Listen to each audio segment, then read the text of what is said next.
Hello everyone, welcome back to Xylem Learning. It's me Akshay and today ഇന്ന് നമ്മൾ വന്നിരിക്കുന്നത് നിങ്ങൾ തമ്പനയിൽ കണ്ടു എന്താ ഡയഗ്രാംസിനെ ഭയപ്പെടേണ്ടതില്ല. No more fear for diagrams. നമുക്കറിയാം ബയോളജിയിൽ ഡയഗ്രാംസ് എന്ന് പറയുന്നത് വളരെ ഇമ്പോർട്ടന്റ് ആയിട്ടുള്ള ഒരു ഘടകം തന്നെയാണ്.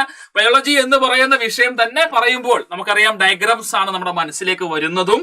സോ ഡയഗ്രാംസ് നമ്മൾ ഒരിക്കലും ഭയപ്പെടേണ്ടതായിട്ടുള്ള ഒരു സാധനം ഡയഗ്രാംസിൽ ഇല്ല. ശരിക്കും പറഞ്ഞു കഴിഞ്ഞാൽ ആരും ഭയപ്പെടേണ്ടതില്ല. ഡയഗ്രാം ബേസ്ഡ് ക്വസ്റ്റ്യൻസ് എങ്ങനെ വരുന്നു എന്നും ഡയഗ്രാം ബേസ്ഡ് ക്വസ്റ്റ്യൻസിനെ നമ്മൾ എങ്ങനെ ടാക്കിൾ ചെയ്യുന്നു അതൊക്കെയാണ് നമ്മൾ പഠിക്കാൻ പോകും. എങ്ങനെ ടാക്കിൾ ചെയ്യാം എന്നുള്ള കാര്യങ്ങളൊക്കെ നമ്മൾ ഡിസ്കസ് ചെയ്യും. അതോടൊപ്പം തന്നെ നമ്മൾ പരീക്ഷയ്ക്ക് പോകുമ്പോൾ നമ്മൾ കുറച്ച് കാര്യങ്ങൾ ശ്രദ്ധിക്കണം.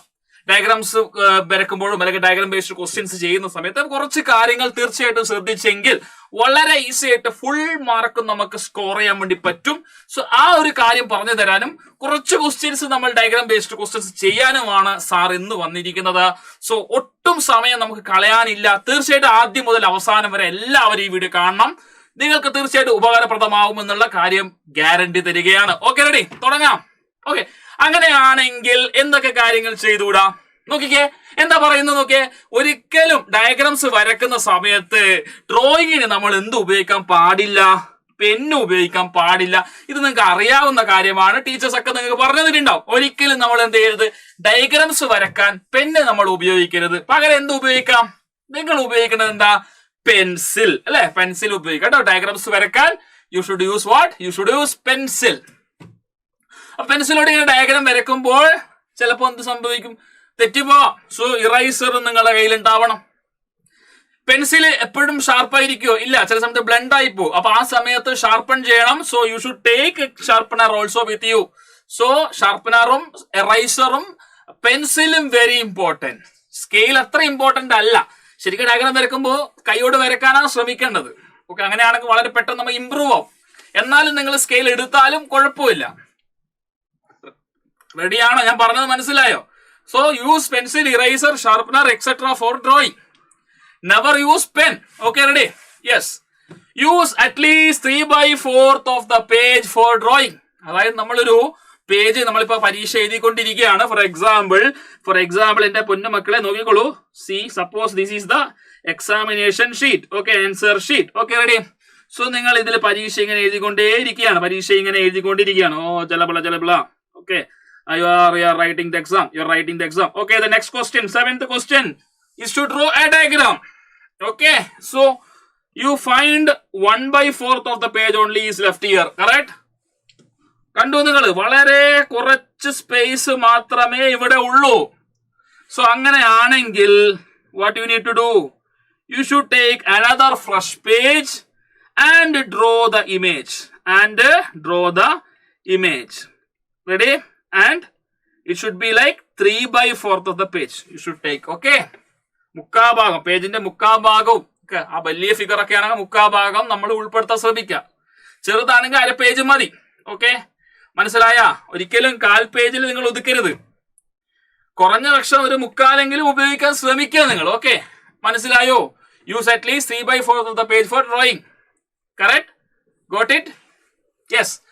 Next is very important thing. When you are drawing a diagram, the diagram should be on your left side of the paper. Labeling should be done on the right side. So this is the figure of a digestive system. ഇത് ഞാൻ വരച്ചാന്ന് വിചാരിക്കുക നിങ്ങൾ. So diagram എവിടെ ആയിരിക്കണം? Left സൈഡിലായിരിക്കണം. Labelling. So I am trying to label this image. Okay, this region is mouth. This is ഈ ഭാഗം നമ്മുടെ ഈസോഫാഗസ് ആണ്. ഈസോഫാഗസ് ആണ്. എല്ലാം വരക്കുന്നില്ല, കുറച്ച് മാത്രം തൽക്കാലം നമുക്ക് വരക്കാം.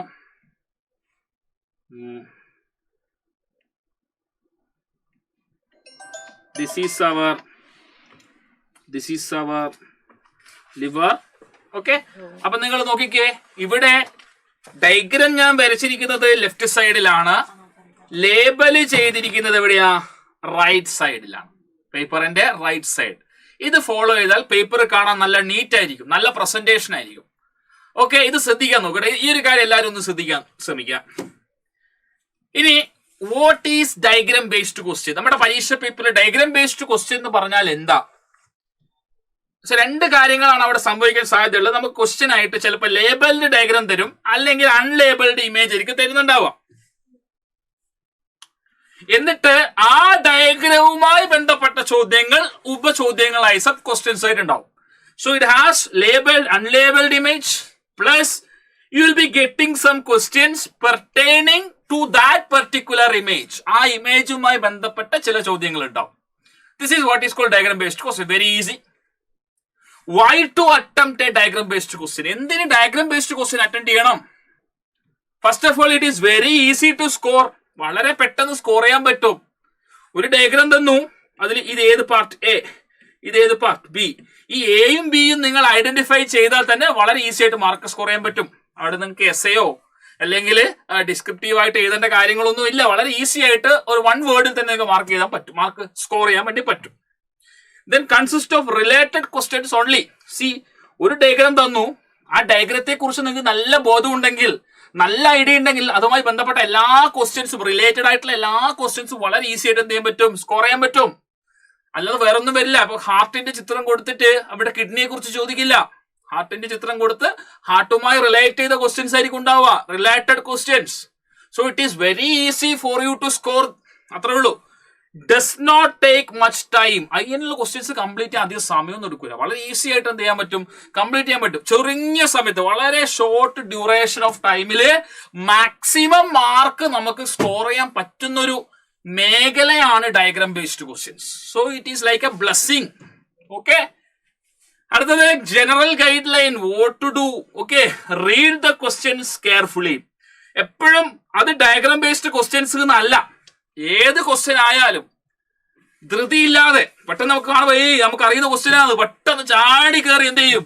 കൃത്യമായി വായിക്കാതെ ചടപടേന്ന് എഴുതാൻ തുടങ്ങും. മിസ്സായി പോവും, ചിലപ്പോൾ തെറ്റിപ്പോവും. മനസ്സിലായ? So read the question carefully. നന്നായിട്ട് വായിക്കാം. എന്താണ് ക്വസ്റ്റ്യൻ ഇട്ട ആൾ ഉദ്ദേശിച്ചത് അത് കൃത്യമായി നമ്മൾ അറിയണം. So read the question carefully. Mark the keywords. General ആയിട്ടുള്ള ഇമ്പോർട്ടന്റ് ആയിട്ടുള്ള കീവേഡ്സ് ഉണ്ടാവും. ഒരു ക്വസ്റ്റ്യൻ വായിക്കുമ്പോൾ കീവേഡ്സ് ഉണ്ടാവില്ല. ആ കീവേഡ്സ് എന്ത് ചെയ്യാ? അണ്ടർലൈൻ ചെയ്ത് വെക്കാം. Solve or mark the labelling in the given order. തന്നിരിക്കുന്ന ഓർഡറിൽ ഇപ്പോ ഒരു ഡയഗ്രത്തിൽ ചിലപ്പോ ഇത് 1, ഇത് 2, ഇത് 3, ഇത് 4, ഇത് 5 എന്നൊക്കെ തന്നിട്ടുണ്ടാവും. 1, 2, 3, 4, 5 എന്നുള്ള ഓർഡർ തന്നെ സോൾവ് ചെയ്യാൻ ശ്രമിക്കുക. Solve the questions apart based on the marks given. This is very important. Just to observe the mark. Write according to the mark. Okay. Rules for labeling diagram. Okay. Check for the arrows pointing to the respective subpart. അപ്പോൾ നമ്മളൊരു diagram വരയ്ക്കുന്ന സമയത്ത് അല്ലെങ്കിൽ diagram തന്നിട്ടുണ്ടെങ്കിൽ confusion ഉണ്ടാവരുത്. തൊട്ടടുത്ത ഭാഗങ്ങൾ തമ്മിൽ കൺഫ്യൂഷൻ ഉണ്ടാവരുത്. ഈസി ആയിട്ട് എന്ത് ചെയ്യണം? പോയിന്റ് ചെയ്ത് ചെയ്യാൻ വേണ്ടി പറ്റണം. അടുത്തത്, do not confuse between related subpart. Confusion ഒരിക്കലും ഉണ്ടാവരുത്. Do not confuse the labelling of 3D diagram given in the book to the 2D diagram. 3D ഡയഗ്രാമും 2D ഡയഗ്രാമും എന്ത് ചെയ്ത് കൺഫ്യൂഷൻ ഉണ്ടാവരുത്.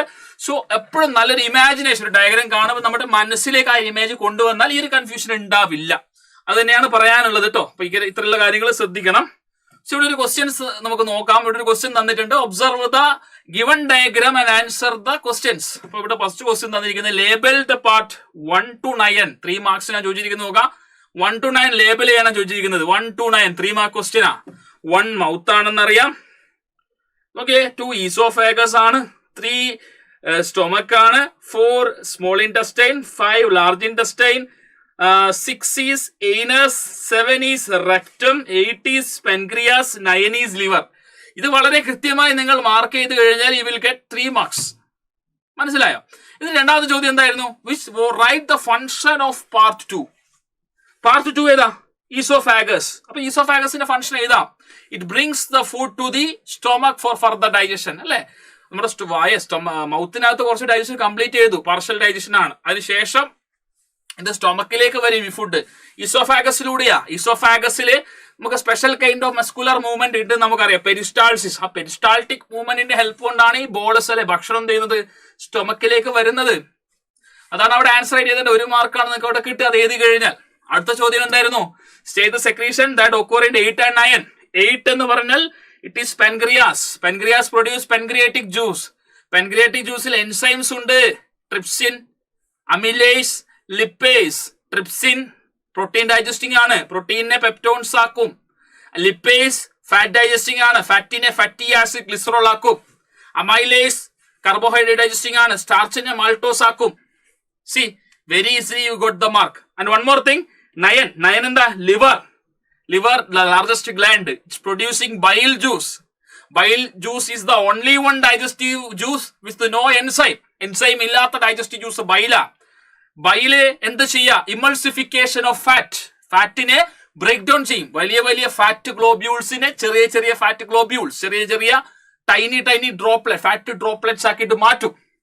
ഓക്കെ, അതാണ് നിങ്ങൾ അവിടെ ആൻസർ ആയിട്ട് എഴുതേണ്ടത്. അപ്പൊ നിങ്ങൾ 3 എഴുതിയിട്ടുണ്ടെങ്കിൽ നിങ്ങൾക്ക് അവിടെ എത്ര മാർക്ക് കിട്ടും? ഇവിടെ ഒന്നാമത്തെ ചോദ്യം 3 mark, then 1 mark, then 1 mark, 3, 4, 5 marks. Within a short duration, you got 5 mark. അപ്പോ ഇതുപോലുള്ള ചോദ്യങ്ങൾ നമുക്ക് പരീക്ഷയ്ക്ക് എന്ത് ചെയ്യാൻ വേണ്ടി പറ്റും, പ്രതീക്ഷിക്കാൻ വേണ്ടി പറ്റും. ഇത് ജസ്റ്റ് സാമ്പിൾ സാറ് കാണിച്ചു തന്നുള്ളൂ. അപ്പൊ ഡയഗ്രാംസ് എങ്ങനെ വരക്കണം, അല്ലെങ്കിൽ ഡയഗ്രാംസ് ബേസ്ഡ് ക്വസ്റ്റ്യൻസ് എങ്ങനെ എഴുതണം എന്നുള്ള ഒരു ഐഡിയ നിങ്ങൾക്ക് കിട്ടിയിട്ടുണ്ട് എന്ന് തന്നെ സാറ് കരുതുന്നു. മറ്റൊരു വീഡിയോ ആയിട്ട് വീണ്ടും ഒരുപാട് ഡയഗ്രാം ബേസ്ഡ് ക്വസ്റ്റ്യൻസ് ഒക്കെ നമുക്ക് ഡിസ്കസ് ചെയ്യാം. മറ്റൊരു വീഡിയോയിൽ വീണ്ടും കണ്ടുമുട്ടാം. അതുവരേക്കും it's me Akshay signing off. By.